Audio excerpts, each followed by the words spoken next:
Assalamualaikum warahmatullahi wabarakatuh. Baik, saudara-saudaraku di podcast Lukman Effendi, kita masih melanjutkan ya berkenaan dengan tanda-tanda pemilu 2024 akan dilaksanakan dengan banyak kecurangan ya. Tanda yang pertama sudah kita sampaikan, yaitu dengan diberlakukannya presidensial threshold 20%. Kemudian tanda yang kedua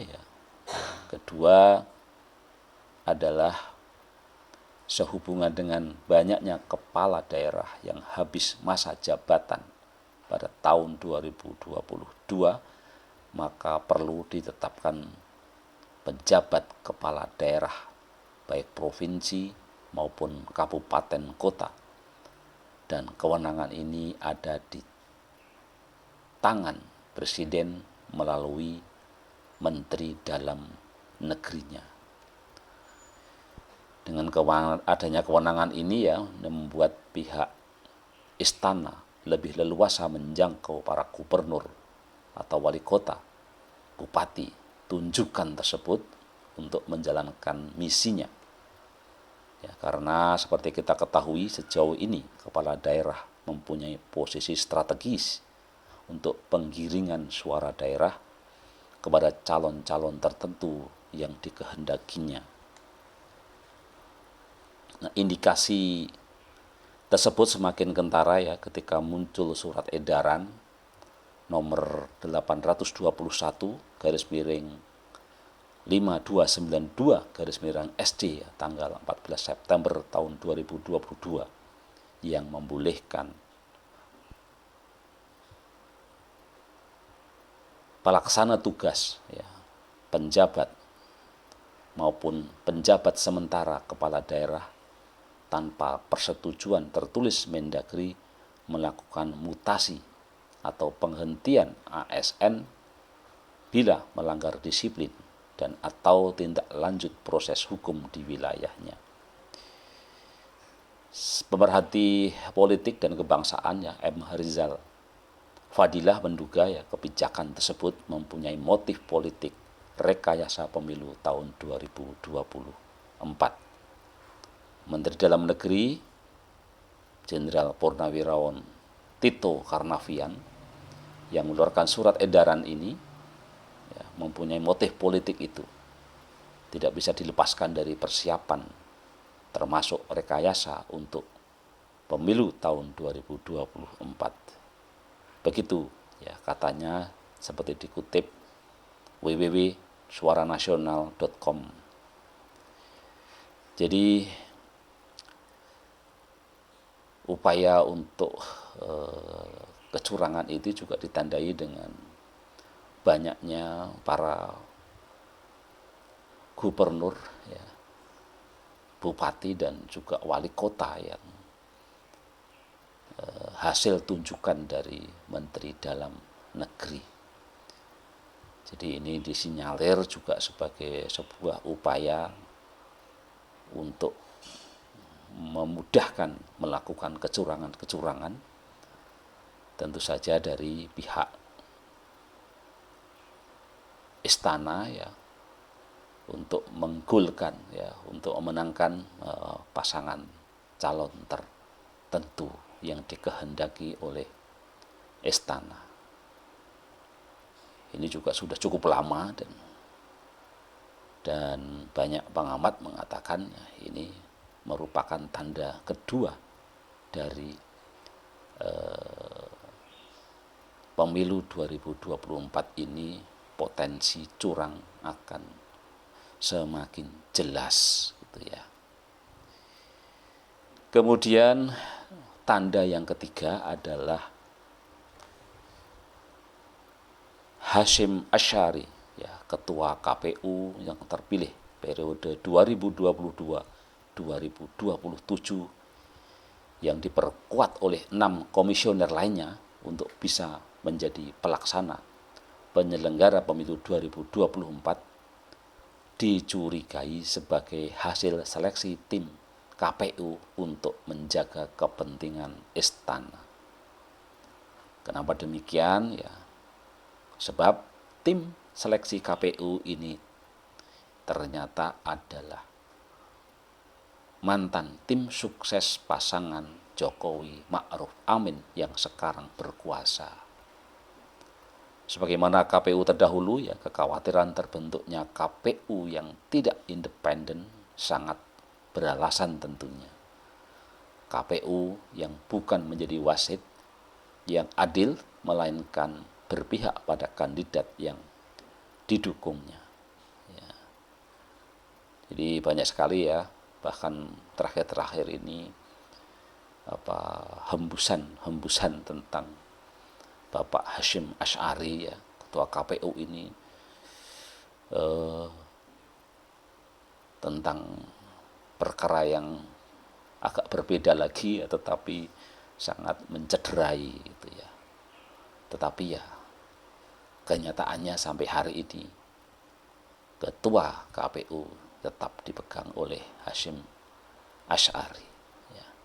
Jadi ini sebagai tanda yang keempat, ya, tanda yang ketiga, ya, bahwa pemilu akan curang, tanda-tandanya semakin nyata, semakin jelas gitu, ya. Kemudian tanda yang keempat adalah adanya perpanjangan masa jabatan hakim MK. Ini juga dicurigai untuk sarana mengamankan hasil pemilu jika nantinya digugat ke MK. Sebagaimana diketahui, Undang-Undang Mahkamah Konstitusi telah mengubah masa jabatan hakim MK menjadi 15 tahun lamanya. Hakim MK saat ini akan menjadi hakim yang mengadili sengketa Pilpres tahun 2024 nantinya. Sebagaimana diketahui, reputasi hakim MK saat mengadili Pilpres tahun 2029 juga sudah dinilai sangat buruk kinerjanya. Rupanya tim sukses saat Pilpres 2019 harus tetap dipertahankan karena mungkin dinilai berpengalaman dalam menjaga kepentingan istana, ya. Ya, jadi ada satu hal yang tentu saja ini menjadi akan mengurangi kecurangan, potensi kecurangan, ya, dengan dilengserkannya, ya, Bapak Anwar Usman, ya, sebagai ketua MK, karena juga sangat syarat dengan kecurigaan terjadinya nepotisme, ya, karena ketua MK akhirnya menikah dengan adik dari Presiden Jokowi, ya. Kemudian tanda yang kelima adalah penilaian tidak objektif dari Bawaslu terhadap silaturahmi salah satu pasangan capres, yaitu Anies dengan pendukungnya yang dianggap mencuri star, dan kehadiran Anies pada sholat Jumat di Masjid Al-Akbar Surabaya yang dianggap melanggar etika menggunakan masjid sebagai sarana kampanye.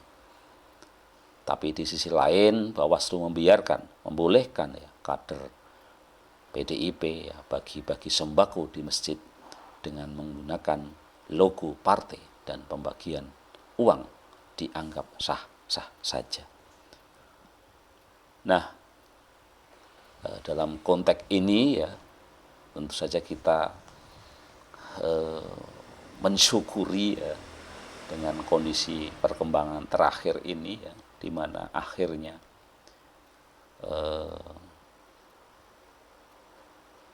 presiden kita, ya, itu dianggap sudah istilahnya, walaupun belum keluar, ya, tapi berseberangan dengan PDIP karena ternyata lebih mendukung Prabowo Subianto dan tentu saja karena anak kandungnya, wakil presidennya yaitu Gibran Rakabuming Raka, dibanding untuk mendukung Ganjar Pranowo yang dicalonkan oleh PDIP ya. Ini tentu saja menjadi cukup membuyarkan ya poin tanda-tanda yang kelima ini ya. Dan meskipun ya termasuk saya itu juga masih punya punya ya istilahnya teori ya, bahwa apakah betul Megawati dan Jokowi ini benar-benar berjalan sendiri-sendiri ya, atau ini adalah bentuk sandiwara yang lain ya untuk tetap memenangkan calon yang diinginkannya ya. Baik saudara-saudaraku, di podcast ini kita sampai di tanda-tanda yang kelima dulu ya. Nanti kita lanjutkan di tanda-tanda yang lainnya ya. Kita tutup dulu sampai di tanda yang kelima, dan insya Allah kita lanjutkan tanda-tanda kecurangan pemilu yang semakin nyata, semakin jelas di podcast selanjutnya. Tetap sehat, tetap semangat ya. Sehat fisik, mental, sosial, dan spiritual. Wassalamualaikum warahmatullahi wabarakatuh.